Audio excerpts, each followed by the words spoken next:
धारिला.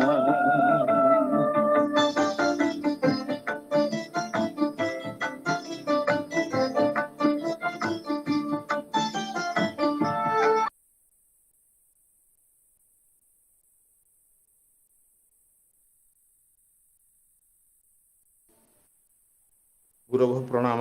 जय श्री राधे. हाँ, प्रणाम प्रणाम प्रणाम. प्रारंभ करेंगे. हाँ गुरु जी, प्रारंभ कर सकते.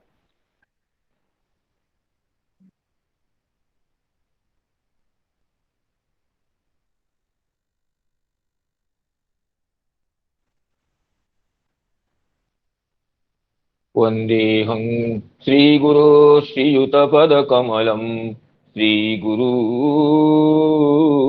वैष्णवांश्च श्रीरूपं साग्रजातं सहगणरघुनाथान्वितं तं सजीवं साद्वैतं सावधूतं परिजनसहितं कृष्णचैतन्यदेवं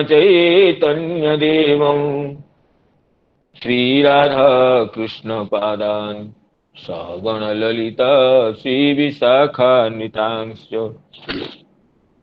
उद्यन्नीरदनीलसुन्दरतनुं पूर्णेन्दुबिम्बाननं राजीवोत्पलनेत्रपत्रयुगलं लावण्यवारांनिधिम्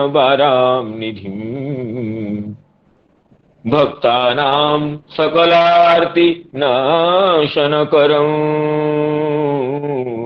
चिन्तार्थिचिन्तामणिं वन्दे श्रीपुरुषोत्तमं प्रतिदिनं नीलाद्रिचूडामणिं वन्दे श्रीपुरुषोत्तमं प्रतिदिनं नीलाद्रिचूडामणिम्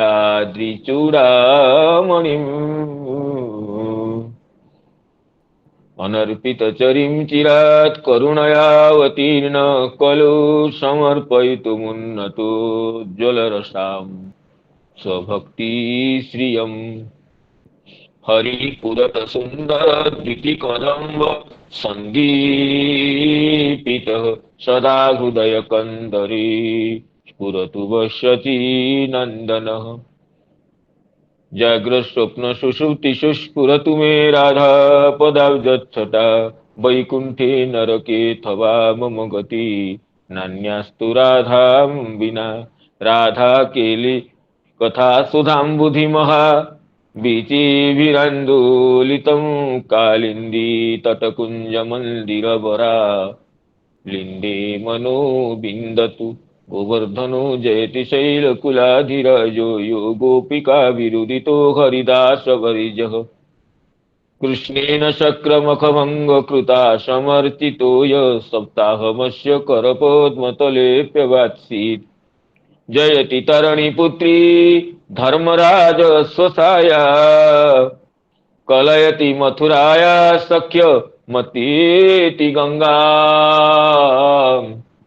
मुरहरदयिता तत्पादपद्मप्रसूतं वहति च मकरन्दं नीरपूरच्छलेन वृन्दावनावनिपते जय सोम सोम मौले सनन्दन सनातन नारदेड्यो गोपीश्वर ब्रजविलासि युगाङ्घ्रिपद्मे प्रीतिं प्रयच्छ नितरां निरुपाधिकां मे तमादिदेवं सुखितावतारं कमालवर्णं करुणानिधानम् अपार संसार समुद्र सेतुं भजामहे भागवत स्वरूपं स्वसुख निवृत चेतास्तद्विदस्तान्यभावो व्यजितरुचिरलीला कृष्णसारस्तदीयम् व्यतनुत कृपयायस्तत्त्वदीपं पुराणं तमखिलवृजिनग्नं व्याससूनुं नतोऽस्मि नारायणं नमस्कृत्य नरं चैव नरोत्तमं देवीं सरस्वतीं व्यासं ततो जयमुदीरयेत् मूकं करोति वाचालं पङ्गुं लङ्घयते गिरिं यत्कृपातमहं वन्दे परमानन्दमाधवं बृन्दायै तुलसीदेवी प्रियायै केशवस्य च कृष्ण भक्ति प्रदे देवी सत्यवती नमो नमः। वाञ्छा कल्पतरुभ्यश्च कृपा सिन्धुभ्यैव च पतितानां पावनेभ्यो वैष्णवेभ्यो नमो नमः। पतितानां पावनेभ्यो वैष्णवेभ्यो नमो नमः। पूर्वाह्न में श्रीमद् भागवत कथा सत्र में समवेत समस्त वैष्णव वृंद, गुरुजन वर्ग, मातृवृंद और मित्र मंडली को विनम्र प्रणाम निवेदन करता हूँ। भगवान की अहेतु की करुणा से आप सभी गुरुजनों के हितैषियों के शुभेच्छा से हमें प्रत्यह प्रातः और सायं श्रीमद् भगवत गुणानुवाद करने का, गुणानुवाद श्रवण कीर्तन करने का ये दिव्य अवसर संप्राप्त होता है।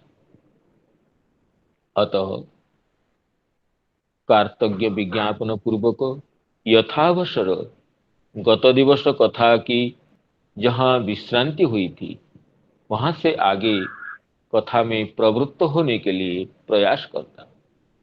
श्रीमद् भागवत महापुराण के प्रथम स्कंध के चतुर्थ अध्याय में शौनकादि मुनिगण श्री सुत जी को श्रीमद् भागवत के विषय में जिज्ञासा का उपस्थापन कर रहे हैं।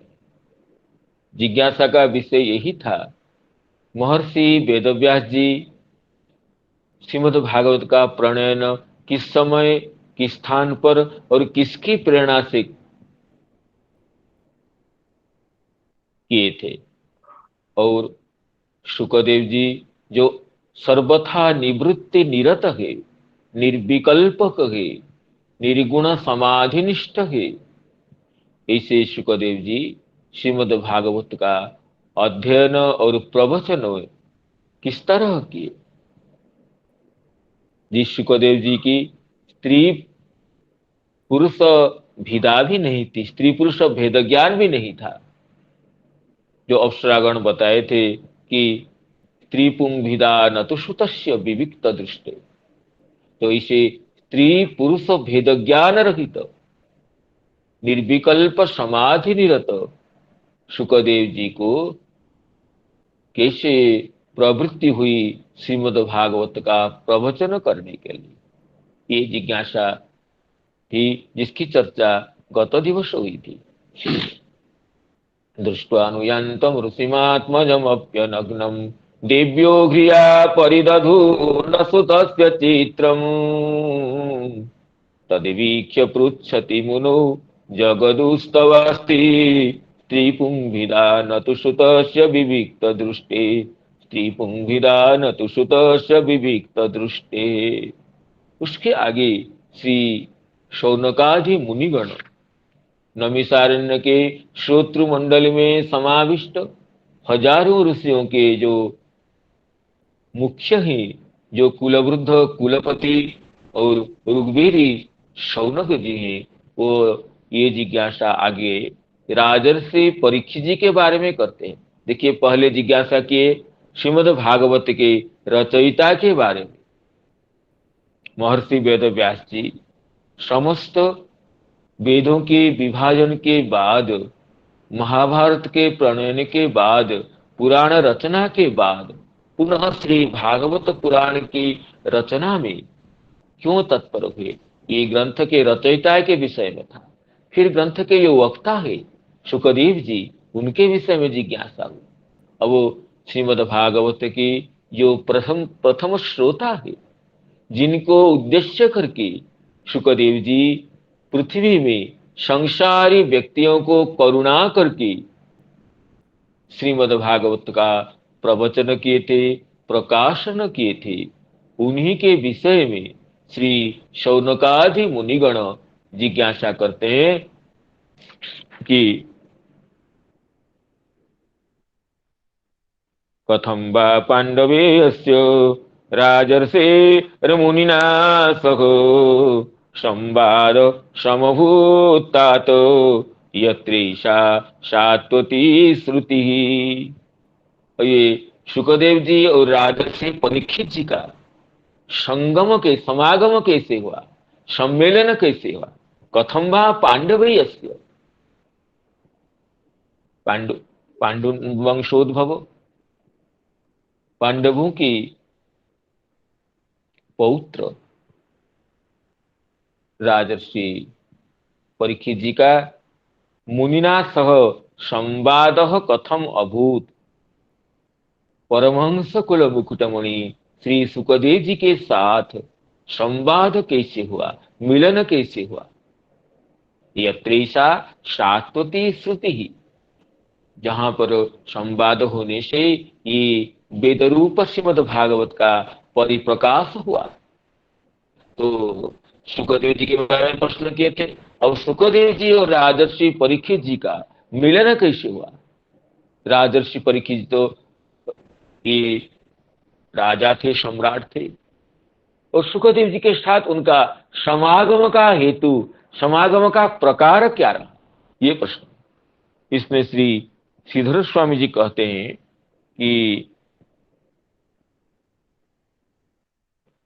सह एवं भूतेन मुनिना सह, इस तरह जो स्त्री पुंग विवेक भेद ज्ञान रहित मुनि जी के साथ कथम संवाद, यत्र संवादे ऐसा सात्वती भागवती श्रुति ही। ये सात्वती, सात्वती का अर्थ करते हैं भागवती, इसकी व्युत्पत्ति आगे बताएंगे।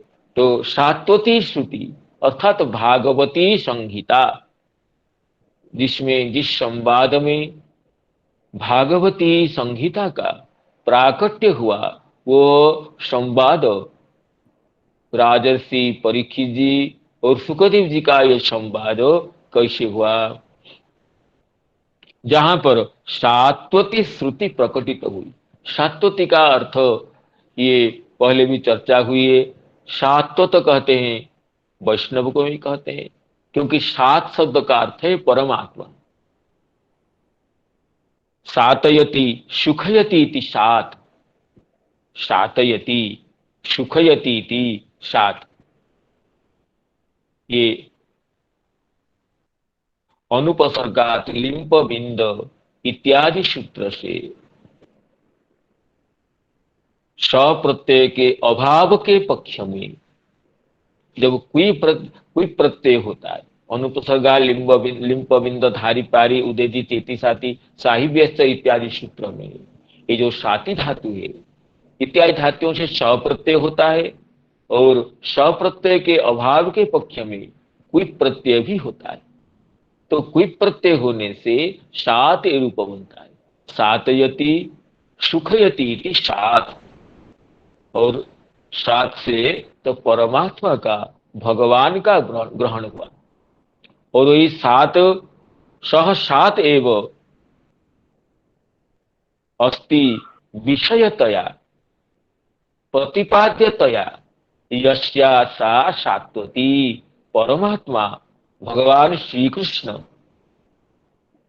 नंदनंदन यशोदातनय भगवान श्रीहरि, जिसके जिसके विषयतया प्रतिपाद्य है वह सात्वती है। और श्रुति कहने से, श्रुति शब्द स्त्रीलिंग होने से ये सात्वती भी ये निप्रत्यंत होकर के स्त्रीलिंग हुआ है। सात अस्ति यस्या, अस्ति अर्थ में मतु प्रत्यय करने से और म को व करने से सात्वत बन जाता है, और स्त्रीलिंग में नी प्रत्यय करने से सात्वती शब्द होता है। तो सात सातयति सुखयति भक्तान इति सात परमात्मा सएव विषयतया प्रतिपाद्यतया उपास्यतया अस्ति यस्याः यस्यां वा सा सात्वती। सात शब्द से मतु प्रत्यय करके निप्रत्यय करने से ये सात्वती शब्द सिद्ध होता। और सात्वती श्रुति ही नामो, श्रुति का अर्थ है संहिता। तो इसमें श्रीमद् भागवत श्रुति है, श्रुति सारभूत है, ये स्पष्ट कहा गया। तो ये प्रश्न करते हैं शौनकादि मुनिगण, राजर्षि परीक्षित जी का शुकदेव जी के साथ समागम, संगम, मिलन कैसे हुआ? जिस संवाद में ये सात्वती श्रुति नाम वैश ये भगवद विषयिणी श्रुति, ऐसी श्रुति जिसमें भगवान श्री कृष्ण, जिसमें विषयतया, प्रतिपाद्यतया, उपास्यतया निर्दिष्ट है, ऐसे श्रुति का जो प्रकाश हुआ, ऐसे किस तरह वो संवाद हुआ? कथं वा पाण्डवेयस्य राजर्षेर्मुनिना सह, कथं वा पाण्डवेयस्य राजर्षेर्मुनिना सह संवादः संवादः समभूतात यत्रैषा सात्वती श्रुतिः, यत्रैषा सात्वती श्रुतिः। इसमें श्री चक्रवर्ती पाद और अलग विशेष नहीं कुछ कहे हैं। पांडवेयस्य परीक्षितः मुनिना सुकेन श्रुति ही संहिता, बस इतना ही अर्थ स्पष्ट होने से श्री चक्रवर्ती पाद टीका में और कुछ नहीं कहे। तो आगे के श्लोक में चलते हैं। स गोदोहन मातृंगी गृहेषु गृहमेधिनां, स गोदोहन मात्रं हि गृहेषु गृहमेधिनाम्, अवेक्ष्यते महाभागो तीर्थीकुर्वंस्तदाश्रमम्, अवेक्ष्यते महाभागो तीर्थीकुर्वंस्तदाश्रमम्। कहते स गोदोहन मात्रंगी, कहते ये जो जिस संवाद में श्रीमद् भागवत महापुराण का सात्वती संहिता का प्राकट्य हुआ, उसके लिए तो समय चाहिए। और सुखदेव जी जहां एतद व्याख्यानं बहुकालावस्थानापेक्षम, भागवत तो ये कोई क्षुद्र ग्रंथ नहीं है, विशाल ग्रंथ है, तो इसके व्याख्यान के लिए पर्याप्त समय चाहिए। बहुकाल अवस्थानापेक्षम, सुखदेव जी को अवश्य बहुत समय रह करके, एक दिन दो दिन नहीं, अनेक दिन रह करके इसका प्रवचन करना पड़ा होगा। तस्य तो एकत्र अवस्थान दुर्लभ, सुखदेव जी जैसे महात्मा एक स्थान पर अनेक समय रहे, यह तो दुर्लभ है, दुर्घट है। तो कैसे ये हुआ? तो सुखदेव जी कितना समय रहते हैं? कहते हैं गोदोहन मात्रम कालं प्रतीक्षते, तदपि कहते न भिक्षार्थम किंतु तेषाम आश्रमम गृहम तीर्थी कुर्बन पवित्री कुर्बन। अगर कहीं जाते हैं, किसी गृहस्थ के भाग्य तथाभूत हो, तो सुखदेव जी भिक्षा के ब्याज से कहीं पहुंच जाते होंगे, लेकिन भिक्षा के लिए नहीं। भिक्षा तो ब्याज होता है, एक निमित्त मात्र होता है, लेकिन उनके घर को तीर्थ करने के लिए, पवित्र करने के लिए, तो भगवान के भक्त जहां जाते हैं वो तो तीर्थ को भी तीर्थ कर देते। तीर्थी कुर्वन्ति तीर्थानि स्वांतस्थेन गदाभूता। विदुर जी के लिए राजर्षि युधिष्ठिर यह प्रश्न करते हैं, भगवद्विधा भागवता तीर्थभूता स्वयं विभु, भगवद्विधा भागवता तीर्थभूता स्वयं विभो, तीर्थी कुर्वन्ति तीर्थानि स्वांतस्थेन गदाभूता। विदुर जी के लिए जब विदुर जी तीर्थ यात्रा से बहुत दिन के बाद लौटते हैं, जबकि महाभारत युद्ध समाप्त हो गया, राजर्षि युधिष्ठिर सम्राट के पद पर अभिषिक्त हैं, तो जब विदुर जी लौटते हैं तो विदुर जी को देख करके पांडव गण गदगद हो जाते हैं। राजर्षि युधिष्ठिर उनको यथावत परिपूजन करके और सुसिक्त नयन से उनकी तीर्थ यात्रा के बारे में पूछते हैं। आप किन किन तीर्थों में गए हैं? और तीर्थ यात्रा तो आपका एक निमित्त मात्र है, एक माध्यम है। क्यों ना, ये संसारी जनगणों को, उन तीर्थों को भी उद्धार करने के लिए भगवद विधा भागवता तीर्थ भूता स्वयं विभव। आप जैसे भागवत भगवान के भक्त स्वयं तीर्थ रूप हैं। जो दूसरों को तरण कर सके वो तीर्थ है। तरती तारयती तीर्थम। और आपके दर्शन स्पर्शन से तो प्राणीगण तो स्वतः उद्धार हो जाते हैं। आप स्वयं तीर्थभूत हैं। और आपकी तीर्थ यात्रा तो तीर्थों को भी तीर्थ करने के लिए गए। समय के अनुसार जो तीर्थों में भी कालिमा आ जाती है, तीर्थों में भी दुराचार फैल जाता है।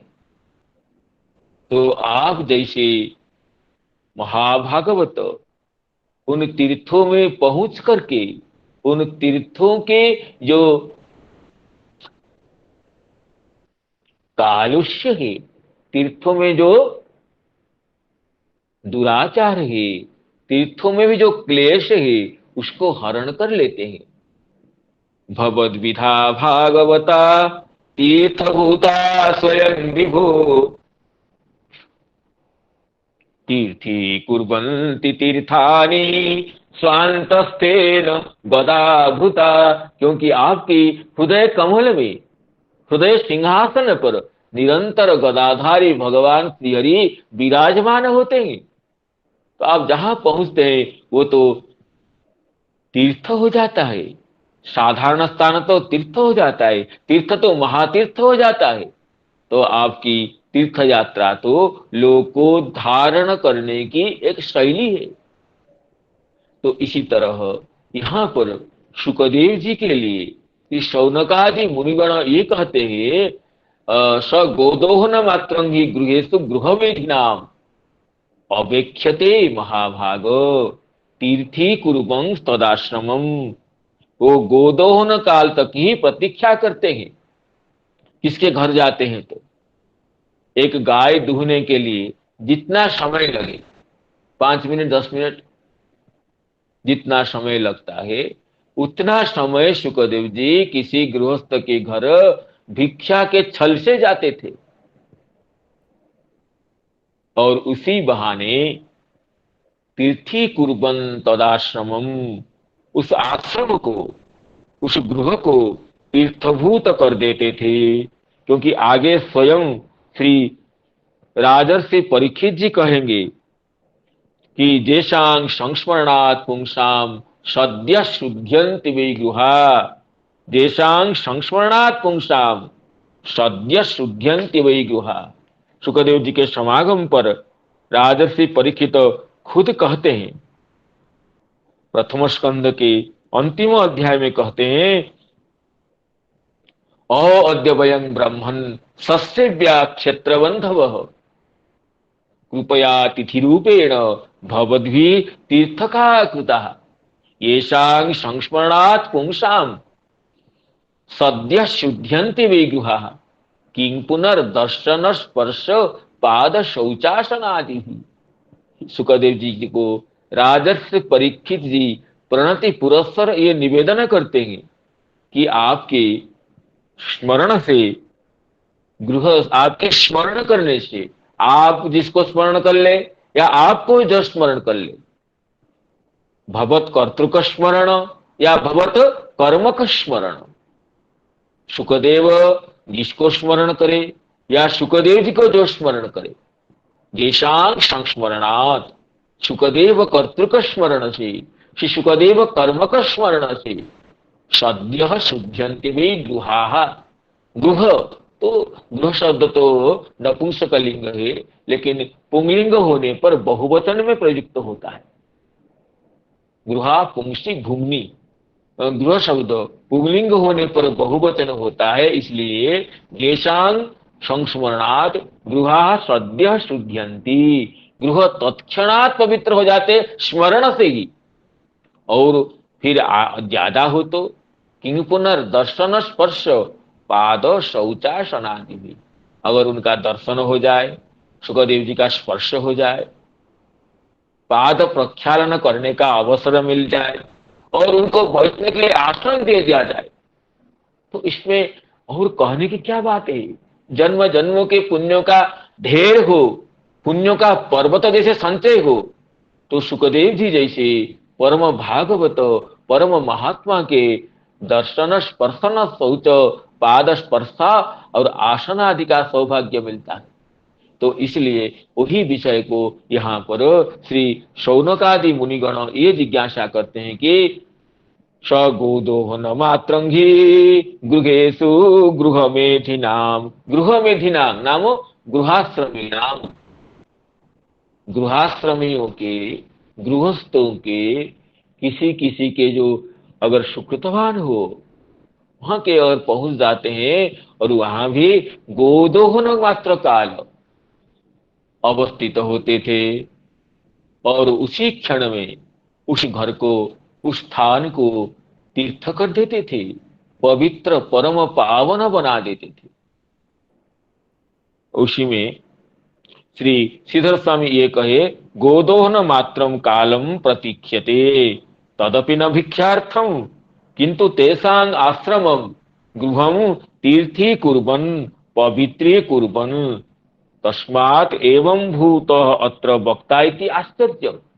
ऐसे परमहंस कुल चूड़ामणि जिनका अत्यंत अवस्थान अत्यंत दुर्लभ है, अगर किसी को मिल भी जाए सुखदेव जी का संबंध संवाद, वो तो गोदोहन काल तक ही होता है। और संपूर्ण भागवत का प्रवचन सुखदेव जी अपने मुखारविंद से किसको करे, ये कैसे संभव है।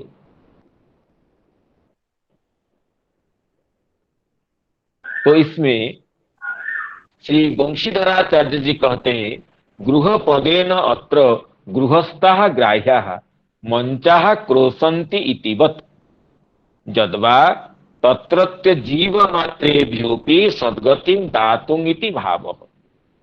कहते देश तीर्थी कुर्बन अवेक्ष्यते स गोदोहन मात्रं हि गृहेषु, गृहेषु में ये जो कहा गया, गृह शब्द से श्री वंशीधराचार्य जी कहते हैं गृह पद से यहाँ ये यहाँ गृहस्थ मात्र को, गृहस्थ को लिया जाता है। जैसे मंचाह क्रोशंती कहने से मंच शब्द कर रहा है, तो मंच तो शब्द नहीं करता है, मंचस्थ व्यक्तियों का शब्द है। मंचस्थ व्यक्तियों का शब्द को तास्थ्य संबंध से मंच में आरोप करते हैं। मंचस्थ व्यक्तियों का शब्द को मंच में आरोप करके मंचाह क्रोशंती कहते हैं। इसी तरह गृहस्थ को गृह में आरोप करके गृहा शुद्ध्यंती ये कहा गया। इसमें श्री चक्रवर्ती पाद कहते हैं, शुकस्य तेन सह बहुकाल अवस्थिते एतद व्याख्या अनुरोधेन एव संभवेत नान्यथा। शुकदेव जी कहां पर बहुत समय रह जाए, ये तो कैसे हो सकता है। अगर ये एतद व्याख्यानुरोधेन एव संभवेत, भागवत महापुराण का व्याख्यान करने के लिए ही सुखदेव जी कहां पर बोल जाए, ये हो सकता है, अन्यथा अन्य किसी रूप से नहीं हो सकता है। स गोदोहन मात्रम कालम भिक्षा मिषेण प्रतीक्षते, भिक्षा की बहाने से वो जहां जाते, कहीं कहीं किस, ऐसे तो सुखदेव जी का जाना आना दुर्लभ है, अगर कहीं जाते थे तो भिक्षा के मिष से, भिक्षा की बहाने ये गोदोहन काल तक प्रतीक्षा करते थे। वस्तुतस्तु तेषाम आश्रमम तीर्थी कुर्बन तावता कालेन, उतने समय से उस आश्रम को, उस घर को तीर्थ बना देते थे। श्री चक्रवर्ती पाद कहते हैं, तत्रत्य जीव मात्रेभ्यो अपि सद्गतिं प्रदातुम इति भावः। यहाँ गृह शब्द गृहेशु कहा, अगर कहने का तात्पर्य है, उनके घर में जितने भी प्राणी है, केवल मनुष्य नहीं है, मनुष्य हो, पशु पक्षी हो, कीट पतंग जो हो, सभी को सद्गति मिलती थी सुखदेव जी के संबंध मात्र से। यह बताने के लिए गृहस्थ न ये न करके गृहान कहा गया। गृहान का अर्थ सारा घर, घर में जो कि मनुष्य तो होंगे ही, पशु पक्षी होंगे, कीट पतंग आदि भी होंगे, जिन जिन की दृष्टि सुखदेव जी के ऊपर पड़ी व सुखदेव की जिन पर दृष्टि पड़ी, वो संपूर्ण परिवेश ही तीर्थभूत हो जाता था। इसलिए गृहेषु कहा गया। तत्रत्य जीव मात्रेभ्योपि सद्गतिं प्रदातुमिति स गोदोहन मात्रंगी, स गोदोहन मात्रंगी गृहेषु गृहमेधिनाम, गृहेषु गृहमेधिनाम अवेक्ष्यते महाभागो तीर्थी कुर्वन् तदाश्रमम्, अवेक्ष्यते महाभागो तीर्थी कुर्वन् तदाश्रमम्।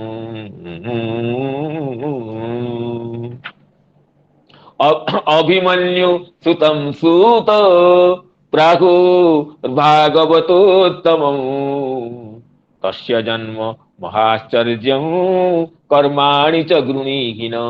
और सुखदेव जी राजर्षि परीक्षित जी के संवाद कैसे हुआ, ये पूछने के बाद शौनकादि मुनिगण अब राजर्षि परीक्षित जी के बारे में साक्षात पूछते हैं। कहते अभिमन्यु नंदन, अर्जुन जी के पुत्र अभिमन्यु, अभिमन्यु जी के पुत्र परीक्षित जी हैं। तो अभिमन्यु नंदन परीक्षित जी भागवतोत्तम है। भागवतों में भगवान के चरण कमल अनुध्यान परायण भक्तों में उत्तम है, सर्वश्रेष्ठ है। तस्य जन्म महाश्चर्यम कर्माणि च गृणीहीन। ऐसे परम भागवत, भागवतोत्तम, भागवत प्रधान श्री राजर्षि परीक्षित जी का जन्म अत्यंत आश्चर्यप्रद था, ये हम सुने, उसको विस्तार से बताइए। तस्य जन्म महाश्चर्यम कर्माणि च, राजर्षि परीक्षित जी का कर्म भी, राज्य शासन काल जितने समय राज्य शासन किए थे, वो कर्म भी अत्यंत आश्चर्यमय था। साक्षात कलियुग का निग्रह किए थे। कलियुग को साक्षात देखना, उससे मिलना और उसको शासन करना, उसका निग्रह करना, ये तो केवल राजर्षि परीक्षित जी जैसे के लिए ही संभव है। कलियुग जैसे महाप्रतापी को निगृहित करना तो ये राजर्षि परीक्षित के लिए संभव है। इसी तरह आश्चर्य कर्म करने वाले राजर्षि परीक्षित जी के चरित्र को आप बताइए। तस् अभिमन्यु सुतं सूत प्राहुर्भागवतोत्तमम्, तस्य जन्म महाश्चर्यं कर्माणि च गृणीहीनः, कर्माणि च गृणीहीनः। इसमें कहते हैं श्रोतुस्तु चरितम अतीव आश्चर्यम। अब श्रीमद् भागवत के रचयिता और भागवत के वक्ता दोनों के विषय में जिज्ञासा करने के बाद अभी श्रीमद् भागवत के श्रोता जो सबसे बड़े आश्चर्य प्रद हैं, इनके बारे में पूछते हैं। पहले अभिमन्यु सुतमिति पंचभी, 5 श्लोकों में नवम, दशम, एकादश, द्वादश और ये त्रयोदश तक 5 श्लोक में श्री राजर्षि परीक्षित जी के बारे में शौनक आदि मुनिगण अपनी जिज्ञासा को उपस्थापन करते हैं। इसमें अभिमन्यु शब्द की व्युत्पत्ति करते हुए श्री वंशीधराचार्य जी कहते हैं, अभिमन्यु सुतम न भीर जैसाम ते अभयः हरस्वस्तत्र पुरुषोदरादित्वात् ते च द्रोणकर्णादि कर्णादयः तैरपि मन्यते शूरत्वेन श्लाघ्यते इति अभिमन्यु तस्य सुतम परीक्षित सुतम। अभिमन्यु शब्द की श्री वंशीधराचार्य जी अपनी शैली से व्याख्यान करते हैं, नास्ति भयम जेषाम ते अभयः, नास्ति भयम जेषाम ते अभयः। ये पुरुषोदरादि गण में होने से, निपातन होने से भी शब्द, ये भी शब्द का नास्ति भीर जेषाम ते, भी शब्द दीर्घ है, लेकिन निपातन से, ये हर्ष होने से ये अभी बन जाता है, अभी हर्ष इकार भी बन जाता है। और अभी तेज द्रोण कर्णादय, ऐसे ऐसे विशिष्ट योद्धा जो है, जो किसी को भय नहीं करते हैं, जो विगत भय है, जो भय रहित है, वे भी जिसको वीर के रूप में प्रशंसा करते हैं। अभिमान अभय नाम द्रोण कर्णादय, भय रहित द्रोण कर्णादि भी जिसको मन्यन्ते शूरत्वेन श्लाघ्यन्ते, श्लाघ्य श्लाघ्यते मन्यते, भय रहित द्रोण कर्णादि के द्वारा भी जो वीर के रूप में वो प्रशंसित होते हैं, माने जाते हैं। निर्भय द्रोण कर्णादि वीरगण भी जिनको, जिन परीक्षित, जिन ये अर्जुन पुत्र को, परीक्षित जी के पिता को बड़े वीर समझते थे।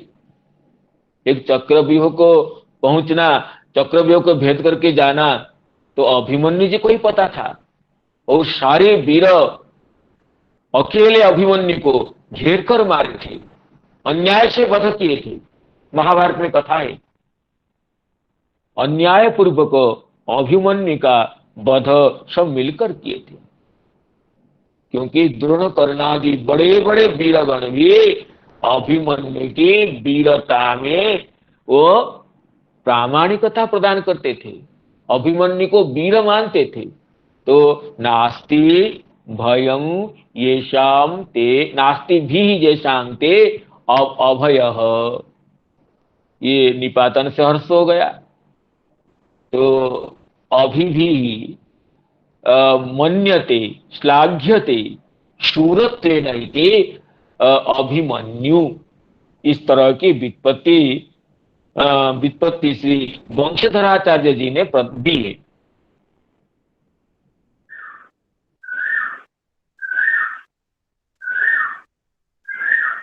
तो इसमें कहते हैं आगे, अब श्री चक्रवर्ती पाद इसमें कहते हैं, गुरु, हाँ, चक्रवर्ती पाद जी की कोई विशेष व्याख्यान नहीं है।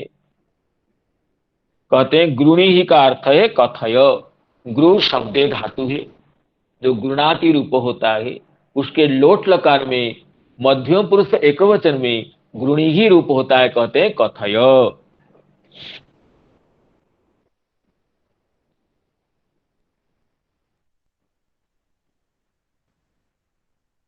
तो इसमें कहते हैं अभिमन्यु सुतम सुत प्राहुर्भागवतोत्तम, अभिमन्यु सुतम सुत प्राहुर्भागवतोत्तम, तस्य जन्म महाश्चर्यम कर्माणि च गृणीहीनः, कर्माणि च गृणीहीनः। अभिमन्यु नंदन राजर्षि परीक्षित जी ये परम भागवतर हैं, भगवान के बड़े प्रेमी भक्त थे।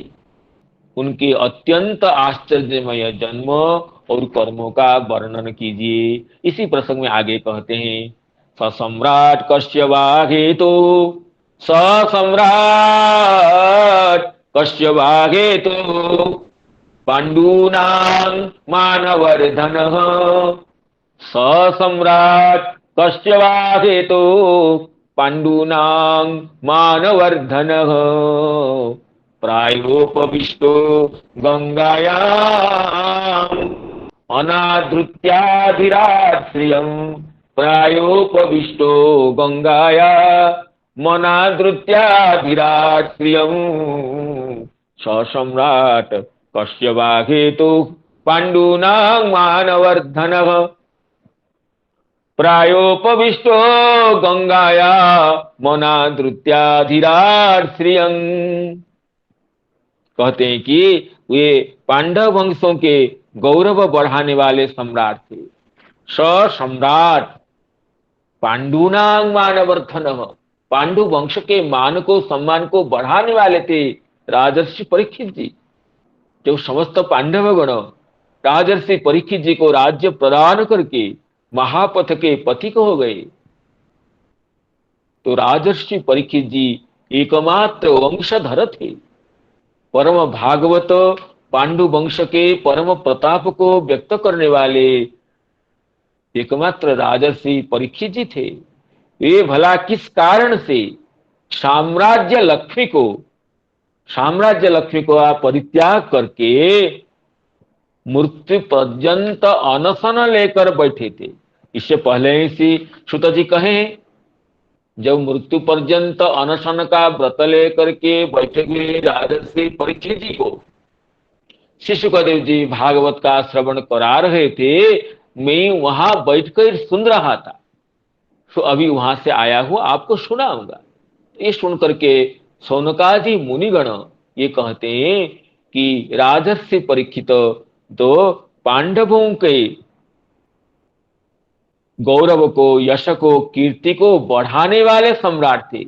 वह भला किस कारण से साम्राज्य लक्ष्मी का परिहार करके, परित्याग करके मृत्यु पर्यंत अनशन व्रत लेकर बैठने के प्रयास क्यों किए थे।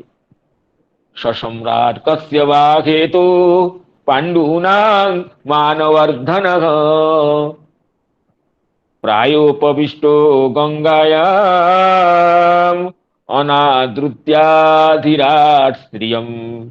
इसमें श्री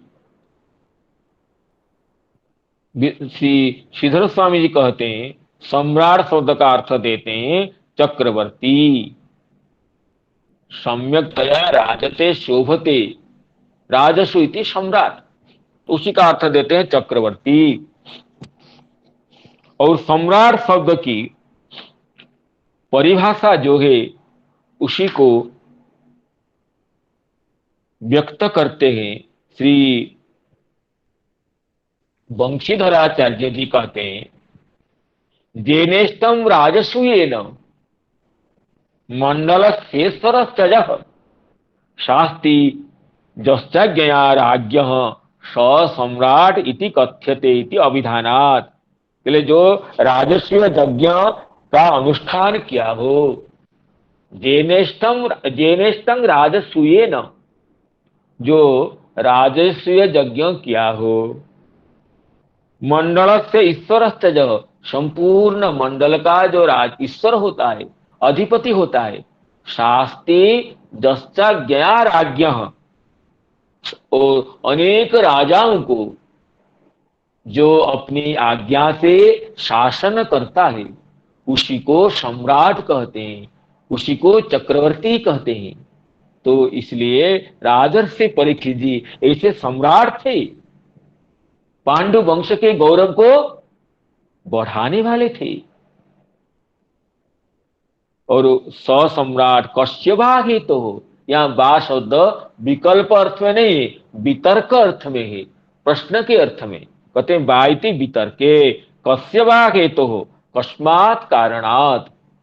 ऐसे पांडु वंश के गौरव को बढ़ाने वाले सम्राट राजर्षि परीक्षित जी किस कारण से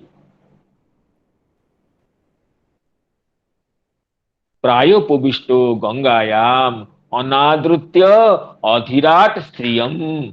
ये अपनी साम्राज्य लक्ष्मी का परिहार करके, अनादर करके गंगा तट पर प्रायोपविष्ट थे और मृत्यु पर्यंत अनशन रहकर अनशन होने का व्रत धारण किए थे। इसमें श्री चक्रवर्ती पाद एक केवल एक वाक्य कहें, अधिकृत्य। हाँ, अधिकृत्य राजन्तीति अधिराज युधिष्ठिराद्या तेषांगपि श्रियं प्राप्तांग अनादृत्य प्रायोपविष्टो गंगायाम अनादृत्य अधिराट। अधिराट कहें, अधिराट शब्द का अर्थ दे रहे हैं अधिकृत्य राजन्ति अधिराज युधिष्ठिरा युधिष्ठिराद्या तेषांगपि श्रियं प्राप्ताम अनादृत्य अधिराट श्रियम। अधिराजाम अधिकृत्य राजन्ति अधिराजः अधिकृत्य अधिकृत्य राजन्ति इति अधिराजः युधिष्ठिराद्या। जो जिसको अधिकार करके शोभा पाते थे वो है, जो शोभा पाते थे वो युधिष्ठिरादि, उनकी जो स्त्री को, अधिराट की स्त्री को, अधिराट शब्द से युधिष्ठिरादि राजाओं को लेते हैं, उनकी स्त्री को, अधिराट के स्त्री को अधिराजाम श्री इति अधिराट श्रियम प्राप्तांग अनादृत्य। अर्थात संपूर्ण युधिष्ठिरादियों के द्वारा युधिष्ठिरादि राजागण जिस लक्ष्मी का, जिस साम्राज्य लक्ष्मी का स्वीकार किए थे, उसको, उस साम्राज्य लक्ष्मी को भी राजर्षि परीक्षित जी ने अनादर कर दी थी, छोड़ दी थी। क्यों? इसमें प्रायोपविष्ट, इसमें श्री दीपनी व्याख्या में कहते हैं प्रायोपविष्ट का अर्थ प्रायेण मरण पर्यंत अनशनेन। प्राय शब्द का अर्थ का विचार हुआ था, प्रायो मरण अनशने, मरण पर्यंत अनशन को प्रायः कहते हैं। प्रकृष्ट आयः प्रायः मरणम भावे घय प्रत्यय। प्रकृष्ट आयः प्रायः, ये इन गतो धातु से हो या अय धातु से हो, ये घय प्रत्यय करने से ये आय शब्द बनता है। प्रकृष्ट आयः प्रायः नाम मरणम। मरणार्थम उपविष्ट इत्यर्थः इति बुधरंजिनी। जो मरण के लिए अनशन करके बैठे हुए थे, प्रायोपविष्ट। तो ये प्रायोपविष्ट राजर्षि परीक्षित जी अपनी, वो तो पांडु वंश के गौरव को बढ़ाने वाले थे। ऐसे राजर्षि परीक्षित जी साम्राज्य लक्ष्मी का अनादर करके स्वतः प्राप्त साम्राज्य, जो कि दूसरों के लिए कल्याण के लिए धारण किए थे, आगे कहेंगे, तो उसी प्रजानुरंजन कारिणी साम्राज्य लक्ष्मी को परिहार करके राजर्षि परीक्षित जी गंगा तट पर अनशन करके क्यों बैठ गए थे? ये प्रश्न स्वाभाविक है। सम्राट कस्य वा हेतो पांडूनां मानवर्धन प्रायोपविष्टो गंगाया मनादृत्याधिराट श्रियं नमन्ति यत्पादनिकेतमात्मनः नमन्ति यत्पादनिकेतमात्मनः शिवाय हानीय धनानि शत्रवः शिवाय हानीय धनानि शत्रवः कथं शवीर श्रियमंग दुस्त्यजाम युवे सतो स्रष्टुमहो सातुभिः कथं शवीर श्रियमंग दुस्त्यजाम युवे सतो स्रष्टुमहो सातुभिः। कहते हैं, देखिए ये श्लोक का ये भावार्थ है कि शत्रुगण अपने उद्धार के लिए बहुत धन ला ला करके जिनके चरण रखने के चौकी को, चरण के आसन को, शत्रुगण जिनके राजर्षि परीक्षित जी के चरण के आसन को, दत्त पाद निकेतनम, चरण रखने की जो चौकी है, चरण का जो आसन है, उस आसन में सिर लगा लगा कर शत्रुगण धन का उपहार दे करके जिनको प्रणाम करते थे भय से, ऐसे एक वीर राजर्षि परीक्षित से कथं स वीर, उन्होंने अपनी दुस्त्यज लक्ष्मी को और अपने प्राण को भी, लक्ष्मी को और अपने प्राण को इसलिए त्याग करने की उन्होंने त्याग करने की इच्छा की। नमन्ति यत् पाद निकेतमात्मनः, यत् पाद निकेतम, नमन्ति चरण रखने की चौकी को, चरण के आसन को शत्रुगण प्रणाम करते थे। शिवाय, अपने कल्याण के लिए, राजर्षि परीक्षित जी हम पर कृपा करे, हमें दंड प्रदान न करे इसलिए। हानीय धनानि शत्रव, आनीय धन धन ला ला करके, उपहार दे दे करके राजर्षि परीक्षित जी को प्रणाम करते थे, उनके चरण के चौकी को प्रणाम करते थे। चरण स्पर्श करने के बाद दूर रही। कथं शवीर श्रियमंग दुस्त्यजाम, ऐसे वीर दुस्त्यज श्री को, राज्य लक्ष्मी को और अपने प्राण को भी, प्राण तो सबके प्रिय होता है, सहसा प्राण नहीं छोड़ते हम लोग, तो ऐसे लक्ष्मी को और प्राण को, और किस समय, युवा काल में, कोई विशेष वृद्धावस्था नहीं हो गई थी। महाभारत में वर्णन है कि जब राजर्षि परीक्षित जी अनशन करके बैठते, उनको 60 साल का वयस हुआ था। तो उस समय 60 साल कुछ नहीं था। आजकल तो हम लोगों की मृत्यु तो 70-80 में हो जाती है, 60 साल में तो वृद्ध हो जाते हैं। लेकिन जिस समय ये द्वापर युग का अंतिम समय था, उस समय तो लोग 120, 25, 30 साल तक जीवित रहते थे। तो उस समय तो 60 साल तो युवावस्था ही माना जाता था। तो उसी अवस्था में, युवावस्था में राजर्षि परीक्षित जी अपने राज्य लक्ष्मी को, अपने प्राण को, अपने जीवन को क्यों छोड़ दिए। नमन्ति यत् पाद निकेतमात्मनः, शिवाय हानीय धनानि शत्रवः, कथं शवीर श्रियमंग दुस्त्यजांग, हे अंग सवीरः दुस्त्यजांग श्रियम कथं उत्सृष्टुम ऐशत, छोड़ने के लिए इच्छा क्यों की ऐसे राजर्षि ने। अब इसमें श्री श्रीधर स्वामी कहते हैं, जस्य पाद निकेतम, पाद निकेत शब्द का अर्थ श्री श्रीधर स्वामी जी यह करते हैं कि चरण पीठम, चरण की पीठ, चरण की चौकी को, पीढ़ा को। ह का अर्थ है स्फुटम, धनानि आनीय, प्रकट रूप से धन ला करके। ह जो अव्यय है उसका अर्थ है स्फुटम, अर्थात प्रकट रूप से धन ला करके। शत्रवः नमन्ति, शत्रुगण चरण पीठ को प्रणाम करते थे।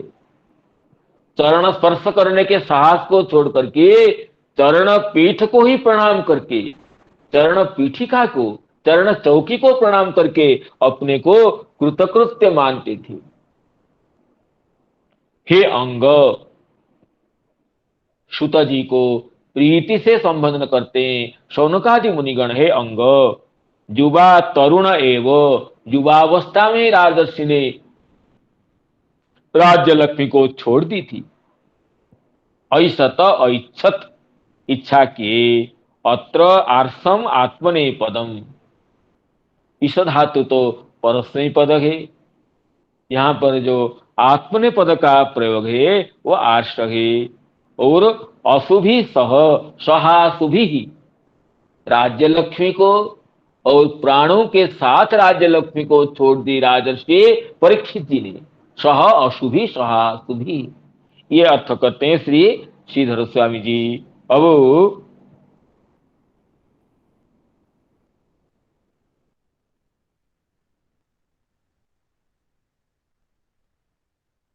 इसमें श्री वंशीधराचार्य जी कुछ युवा शब्द का जो विचार करके बता रहे हैं, तो कुछ महत्वपूर्ण इसलिए पढ़ लेता हूं। कहते हैं, ननु परिश्रांतो वयस्थश्च षष्टि वर्षो जरान्वित क्षुधित स महारण्ये ददर्श मुनि सत्तमम। जब राजर्षि परीक्षित जाते हैं वन में, परिश्रांत थे, वयस्थ थे, षष्ठी वर्ष थे, 60 साल हो गए थे। जरान्वित शब्द का भी वहां प्रयोग है। क्षुधित स महारण्य ददर्श मुनि सत्तम, अत्यंत क्षुधातुर और तृषातुर की अवस्था में राजर्षि परीक्षित जी मुनि को आश्रम को जाते हैं, देखते हैं।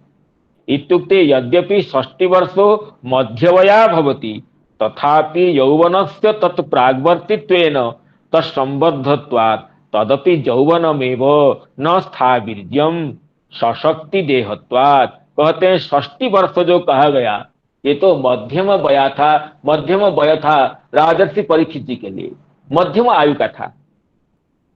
तथापि यौवन से तत्प्राग्वर्तित्वेन, मध्यम वय से पहले ही यौवन रहता है। मध्यम वय तो यौवन के बाद होता है, लेकिन यहाँ युवा शब्द का प्रयोग क्यों किया गया?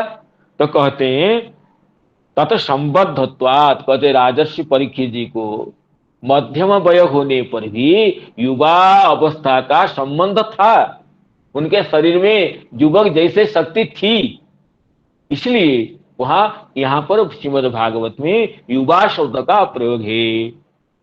तत्संबद्धत्वात् तदपि यौवनमेव न तब स्थावीर्यम सशक्ति देहत्वात् तथा च 60 वर्षोपि वयस्थ तरुणो युवा इत्युक्ते युवेव वार्धक्यम षष्टितः परम इत्युक्ते। कहते हैं कि 60 वर्षोपि वयस्थ तरुणो युवा, 60 वर्ष होने पर भी को अगर कोई शक्तिमान है, श्रेष्ठ है, तो उसको युवा ही कहा जाता था। वार्धक्यम षष्टितः परम, 60 वर्ष के बाद वार्धक्य माना जाता है, ये वचन है। अन्यथा अत्र वयस्थ पदम अयुक्तम स्यात्, कहते हैं अन्यथा वयस्थ पद 60 वर्ष अपनी वयस्थ, अर्थात उपयुक्त वयस में रहने पर, तरुण अवस्था में रहने पर उसको युवा कहते हैं। ये वयस्थ शब्द युवा का वाचक है। और कहते हैं कि जो जरान्वित, ये शब्द का फिर क्या अर्थ होगा? परिश्रांतो वयस्थश्च षष्टि वर्षो जरान्वित, जरान्वित इसका अर्थ कर रहे हैं जराजीर्ण अर्थ इत्यस्य तो अयं अर्थ जीर्यते अंबुपानेन इति जरा तृषा तदन्वित क्षिदित इत्यग्रे दर्शनात्। कहते जरा शब्द का के अर्थ तृषा भी है। जीर्यते अंबुपानेन इति जरा तृषा, अंबुपान करने से, जलपान करने से जो शांत होती है उसको जरा कहते हैं। जैसे जरा शब्द वृद्धावस्था का वाचक है, ऐसे श्री वंशीधराचार्य जी व्युत्पत्ति लभ्य अर्थ को लेकर यह बताते हैं कि जरा शब्द तृषा का भी वाचक है। इसलिए जरान्वित का अर्थ, राजर्षि परीक्षित जी 60 साल के हो गए थे और जरान्वित होकर के आश्रम में गए थे, शमिक ऋषि के आश्रम में गए थे। ये जो कहा गया जरान्वित का अर्थ तृषान्वित, तृषातुर होकर के, यहाँ जरा शब्द का अर्थ तृषा ग्रहण करना चाहिए। वंशीधराचार्य जी यह समाधान देते हैं। एवं स क्षुधित तृषितो भृशंगिति वक्यमाणेन, क्योंकि यहां पर भी श्रीमद् भागवत में क्षुधित तृषित ये शब्द राजर्षि परीक्षित जी के लिए आगे आएगा। और इसलिए युवे सतो सष्टुमहो सहासुहि इत्यनेन च समानार्थकतया विरोधो अत्र न सेत्स्यतीति ध्येयम्। अतः महाभारत का जो वचन है परिश्रांतो वयस्कश्च षष्ठी वर्षो जरान्वितः, इसमें जरान्वित का अर्थ तृषातुर, ये करने से यहाँ विरोध का परिहार होता है। ये बता करके श्री वंशीधराचार्य जी ये बताए कि राजर्षि परीक्षित जी को जो यहाँ युवा कहा गया है, युवा अवस्था में ही क्यों उन्होंने राज्य लक्ष्मी को उन्होंने छोड़ दी, इसका समन्वय दिखाते हैं। नमन्ति यत्पाद निकेतमात्मनो शिवाय हानीय धनानि शत्रवः कथं शवीर श्रियमंगदुस्त्यजाम, कथं शवीर श्रियमंगदुस्त्यजाम युवे सतो स्रष्टुमहो सहासुभिः, युवे सतो स्रष्टुमहो सहासुभिः। तो अभी समस्त विदग्ध श्रोतृ मंडली को विनम्र प्रणाम करके और कथा वर्णन के प्रसंग में प्रमाद से, अपराध से, भ्रम से, वाक् स्खलन से कोई भी जो भी त्रुटि हुई हो, त्रुटियां होती रहती है, उन त्रुटियों के लिए क्षमा प्रार्थना पूर्वक भगवान नामोच्चारण पूर्वक अपनी वाणी को विराम देता हूं। पुनः आगामी दिवस में भगवत अनुकंपा से इस कथा में, कथा रस में प्रविष्ट होने की आशा के साथ हरे कृष्ण कृष्ण कृष्ण हरे हरे, हरे राम हरे राम कृष्ण राम कृष्ण राम कृष्ण हरे हरे हरे। हरे।